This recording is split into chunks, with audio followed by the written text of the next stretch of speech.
स्वभाव और प्रभाव। किसी भी देवता की हम जब शरणागति जाते हैं तो हम उसमें दो चीजों को देखते हैं, एक स्वभाव और एक प्रभाव। तो स्वभाव देखा नहीं जाता, स्वभाव अनुभव किया जाता है। स्वभाव कोई मूर्तिमान चीज है, ऐसा नहीं कि आपका वो उसका स्वभाव जा रहा है, वो उसका प्रभाव जा रहा है, ऐसा नहीं। लेकिन राम भगवान है और भगवान राम के स्वभाव और प्रभाव दोनों उनके साथ में अवतार लेकर के आते हैं। उनके प्रभाव का अगर दर्शन करना हो तो महाराज लक्ष्मण जी का दर्शन करो। श्री लखनलाल जी महाराज राम के प्रभाव के अवतार हैं। और अगर राम जी के स्वभाव का दर्शन करना हो तो श्री भरतलाल जी महाराज का दर्शन करो। श्री भरत जी महाराज राम जी के स्वभाव के अवतार हैं। भरत राम प्रेम मूर्ति तनु आही, ऐसे श्री भरत जी महाराज को दशरथ जी के अंतिम क्रिया कर्म करने के बाद में जब दशरथ जी का अंतिम संस्कार किया गया, पितुहित भरत कीन जस करनी, सौमुख लाख जाए नहीं वरनी। और जब उनका अंतिम संस्कार किया जा रहा था उस समय तीनों रानियां दशरथ जी की चिता के साथ में सती हो जाना चाहती थी, लेकिन गए पद भरत मातु सब राखी, रही रानी दर्शन अविलास। गए पद भरत मातु सब राखी। श्री भरत जी महाराज ने उनके चरणों को पकड़ करके रोका।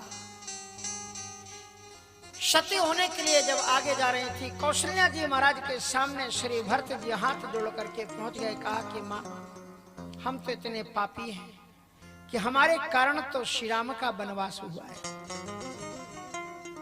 हमारे लिए तो राम अब इस अयोध्या में लौट करके नहीं आएंगे।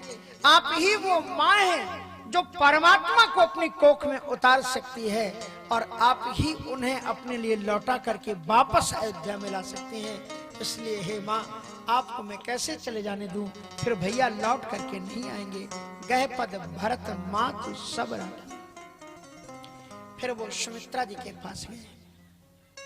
सुमित्रा जी के पास में जाकर के भरत जी महाराज ने निवेदन किया कि आप वो एक मां हैं जो दुनिया की अकेली मां है। आपने अपने बेटे लक्ष्मण को सिखाया है कि राम संसार के अधीश्वर है, परमात्मा है। आप तो राम को परमात्मा के रूप में देख चुकी हो और जीवन में वही परमात्मा ही सर्वस्व होता है।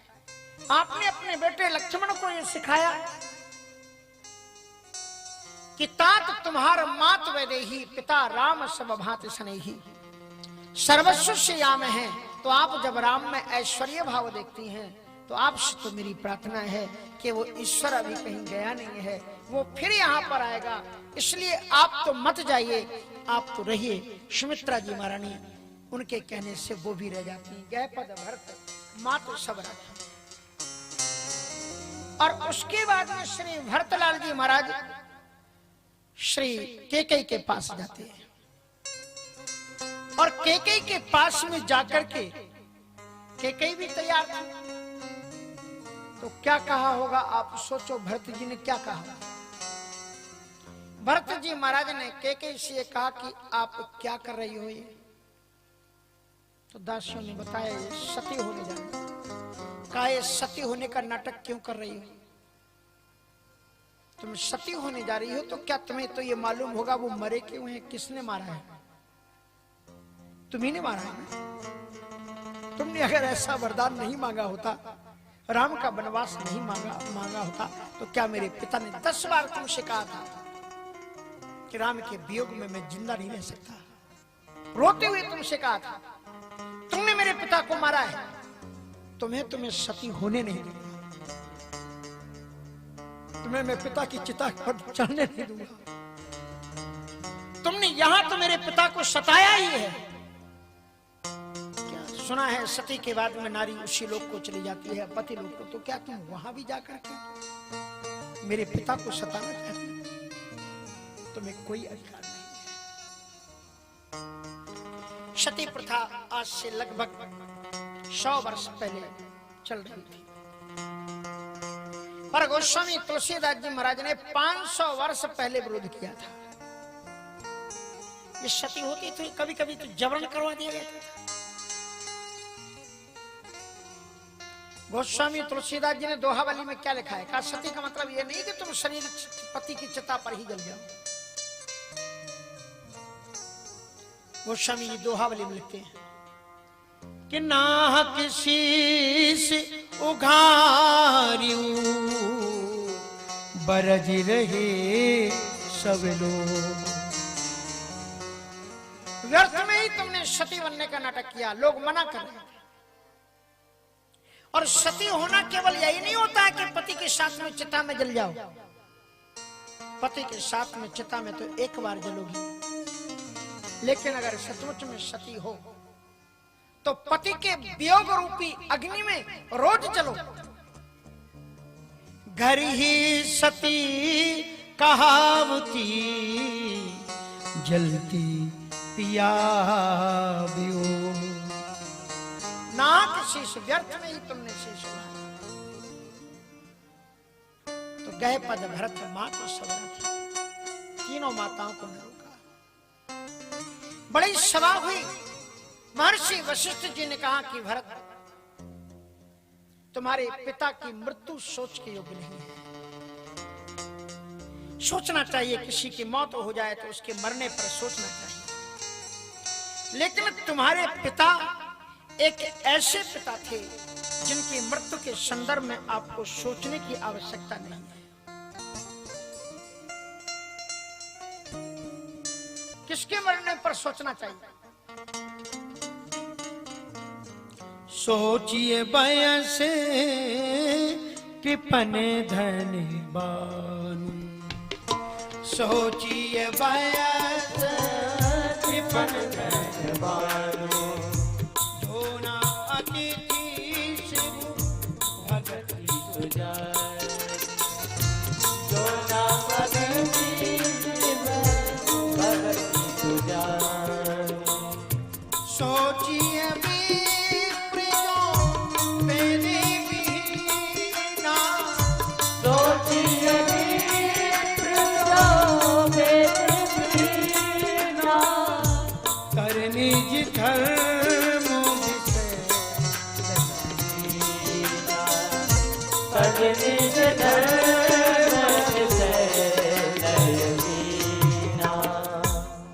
उस ब्राह्मण की मृत्यु पर सोचना चाहिए जिसकी वेदों में कोई रुचि ना होती हो, वेदों को ना पढ़ता हो। ब्राह्मण को वेद जरूर पढ़ना चाहिए।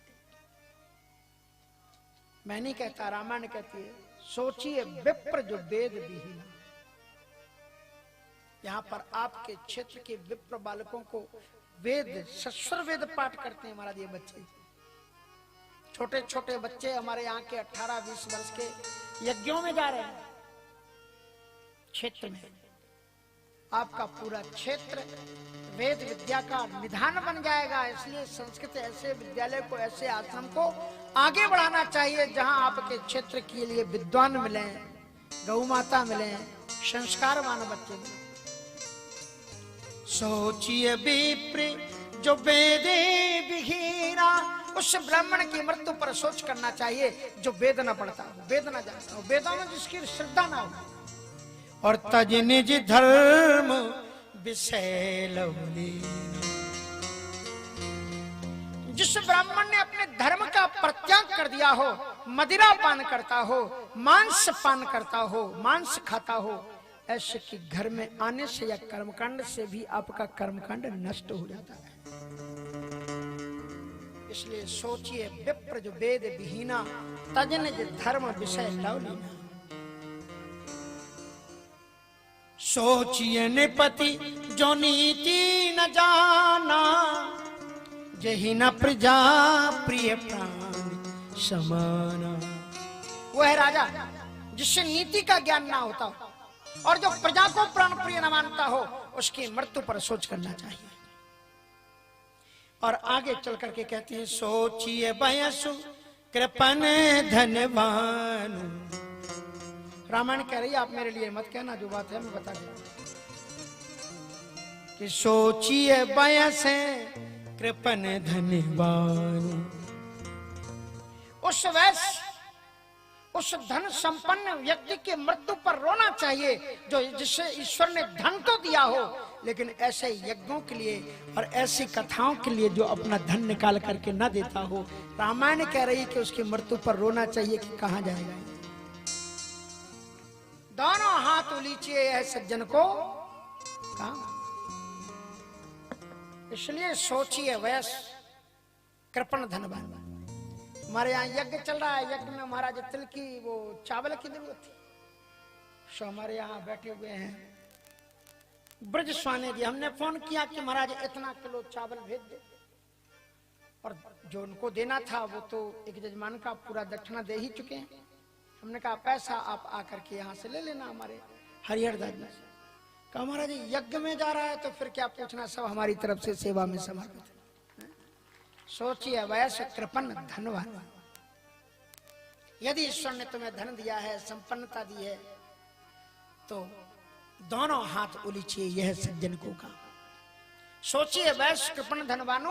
और कैसे वैश्य पर, जो न अतिथि से वो भगत सुजानु, जो अतिथियों का सत्कार न करता हो और जो भगवान शिव की सेवा न करता हो, ऐसे वैश्य के मरने पर रोना चाहिए। सोचिए पुनिपति वंचक नारी, कुटिल कलह प्रिय इच्छाचारी। वो स्त्री जो अपने पति का सम्मान न करती हो, जिसके कारण घर में कलह रहता है। कलह एव कलजुगा। श्रीमद् भागवत में कहते हैं कलह ही कलजुग है। सास बहू की कलह, नंद देवरानी जेठानी देवरानी की कलह। अगर माताएं सोच लें कि मेरे घर में ये कलह रूपी कलयुग नहीं आएगा, तो कलयुग की हिम्मत नहीं है कि उस घर के अंदर में प्रवेश कर जाए। इसलिए माताओं, रामायण सुनती हो, कथा सुनती हो, यज्ञ की परिक्रमा करती हो, तो क्षमाशील बनो। अपने से बड़े, चाहे जेठानी हो चाहे सास हो, कुछ कह दे चुप हो जाओ, कुछ मत मत नहीं तो धीरे से कह दो तुम कौन कम हो। अच्छा ये मत सोच लेना कि सास को सुनाई नहीं पड़ता है। जिन्हें सुनाई नहीं पड़ता है और तुम जो होठ से होठ हिलाओगे ना, उतने से ही समझा कि तुमने गाली दी है। और ना भी दी होगी तुमने तो भी तुम्हारे पतिदेव से शिकायत तो हो जाएगी, बड़ा बड़ा रही थी मुझे देख के, मैं तो जा रही हूँ, मैं कहूँ चली जाऊंगी, मैं यहाँ नहीं रहूंगी। इसलिए महाराज क्या जाता है, बूढ़े बुजुर्ग हैं, बिना गलती के भी डांटे तो भी सुन लो। रामायण तो घर बसाना सिखाती है। सुनो साहब, एक जगह में क्या हुआ, एक बहू विवाह करके आई और घर में कोई दूसरा बेटा था नहीं,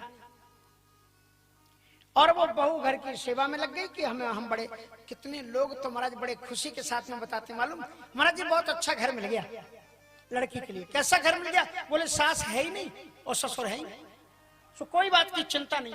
अरे तुम्हारा दुर्भाग्य है, तुम्हें सास ससुर की सेवा नहीं मिली। हाँ, ये सौभाग्य तुम्हें नहीं मिला तो बगल के किसी बुजुर्ग को सास ससुर मानो, उनकी सेवा करो। 4 दिन की चांदनी फिर अंधेरी रात है, कोई अजर अमर हो क्या है? अगर तुम्हें बिना सास का घर दिया जाता हो तो माता पिता से कहो कि नहीं, हमें तो वो घर चाहिए जिसमें एक माँ की पूजा में कर सके। ऐसा मुझे घर नहीं चाहिए जहां पर मेरे माता पिता का हाथ ना हो, वही तो मेरे माता पिता हैं। इसलिए सास ससुर में श्रद्धा रखो। हमारी माताएं भी कम नहीं होती। सास का अर्थ जानती हैं? नहीं जानती, नोट करो, हम बता रहे हैं। सास मानी होता है जो बहू को सांस ना लेने दे, उसका नाम सास। यहाँ की सासों की बात नहीं कर रहे, तुम बाहर की बात कर रहे हो। यहाँ की तो सब बहुत अच्छी सास। सास बनो तो कौशल्या की तरह बनो। बधू लड़कनी पर घर आई, ये ससुर दशरथ जी बोलते हैं, बधू लड़कनी पर घर आई, राखियो नैन पुत्र की नाई। और दशरथ जी महाराज ने जब विवाह करके लाए बहुओं को तो सभी अपनी पत्नियों को बैठाया, कौशल्या सुनो तुम सबसे बड़ी हो, ये 4 बेटियां, ईश्वर ने हमें सब कुछ दिया था लेकिन एक बेटा नहीं दिया, एक बेटी नहीं दी थी। अब देखो राजा जनक ने कितनी कृपा की, अपने घर की खेलती हंसती खिलती क्यारी के 4 फूल हमको सजाने के लिए दिए, इनका स्वागत करो। वधू लड़कनी और परघर आई। ये बहू मत समझना कि वो सब बहू है, सुबह हुक पारे रहो, जेकर बोकर जहां कहां गई वो कहां गई, ऐसे नहीं। लड़कनी है, छोटे घर की बच्चियां हैं, तुम्हारी भी तो बच्चियां हैं।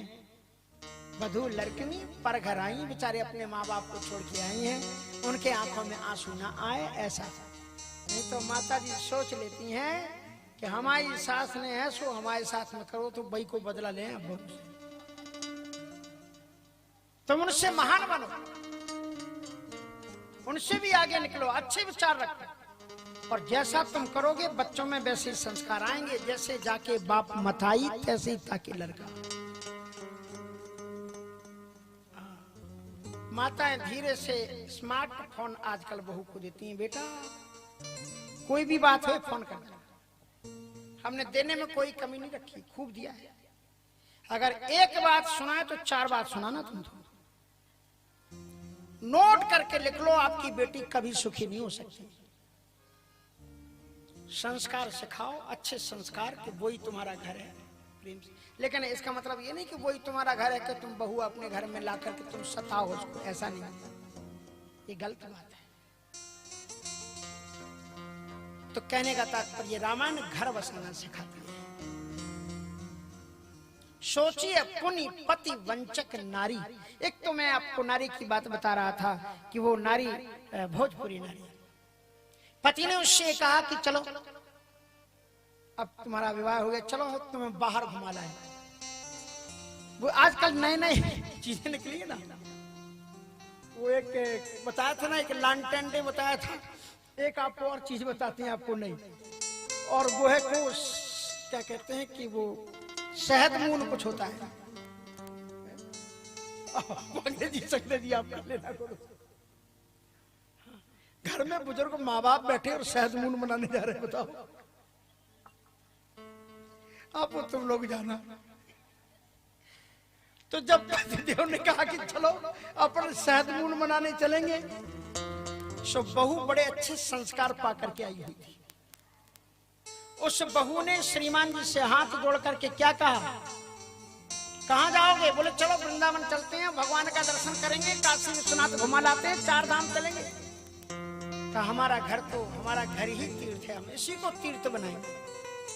सुनो 2 लाइनें सुनो क्या कहा उस बहू ने। घर ही के मंदिर बनाएंगे, तीर्थ हम घूमे न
सास को गौरा ससुर जी को शंकर, सास को गौरा ससुर जी को शंकर, को तुलसी बनैबे तीरथ हमें घूमे न जइबे, रानी को तुलसी बनैबे तीरथ हमें घूमे न जइबे, रही को मंदिर बनैबे तीरथ हम घूमे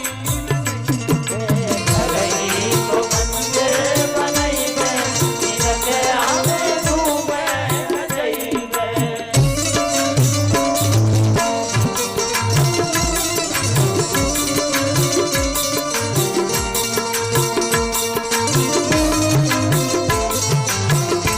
जय हो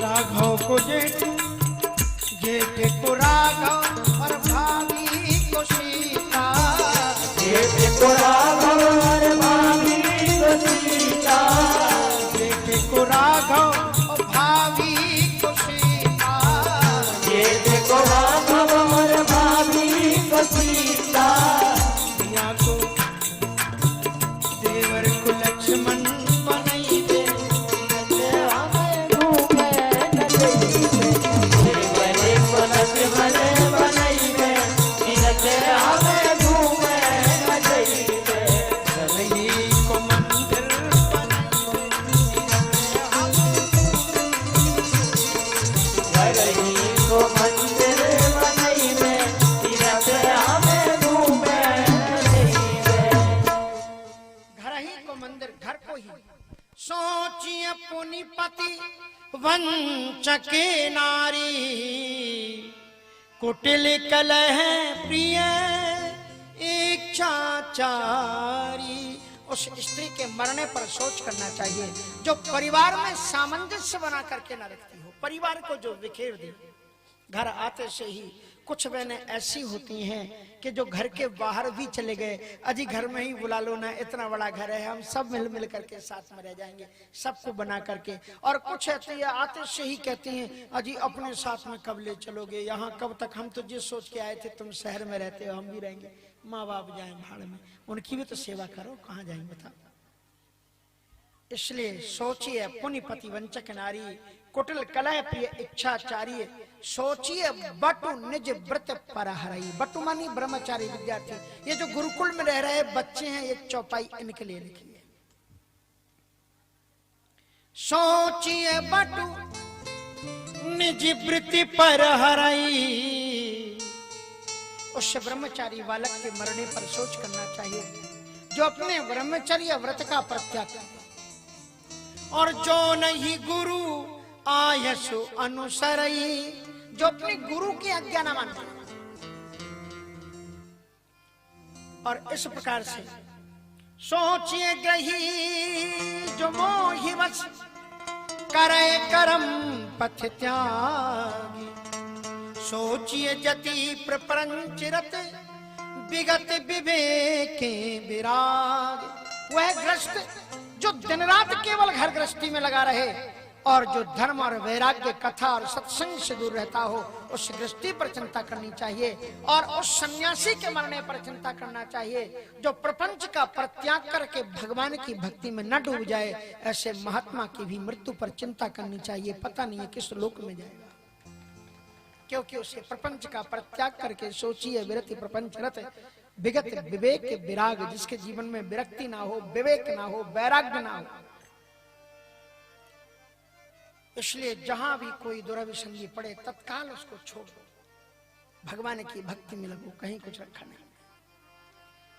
इसलिए बड़ी सुंदर बात उन्होंने बताई। और उसके बाद में कहा कि तुम्हारे पिताजी की मृत्यु सब प्रकार भूपति बड़े भागी, बाद विषाद करिए कतलागी।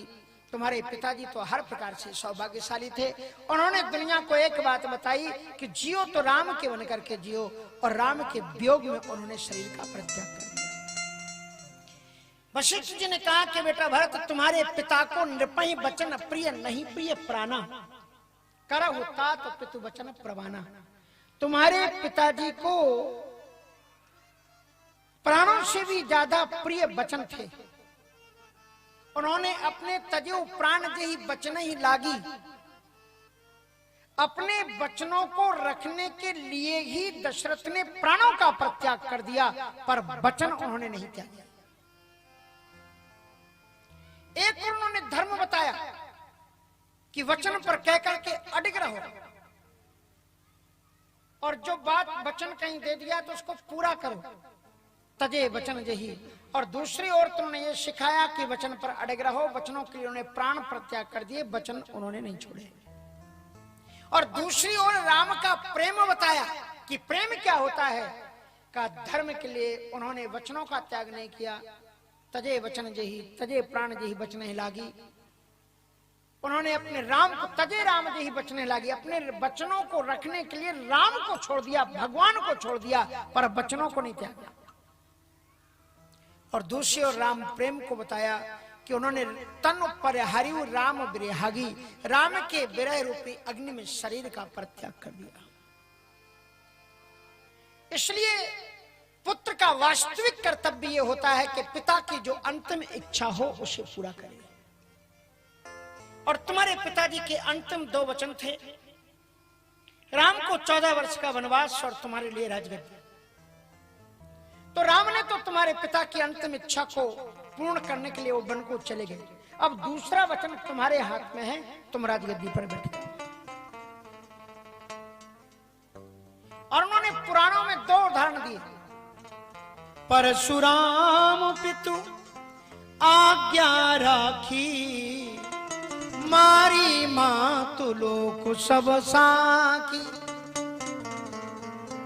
यद्यपि मां का कितना बड़ा स्थान होता है, पर पिता के वचनों का पालन करने के लिए भगवान परशुराम जी ने अपनी मां को मार दिया।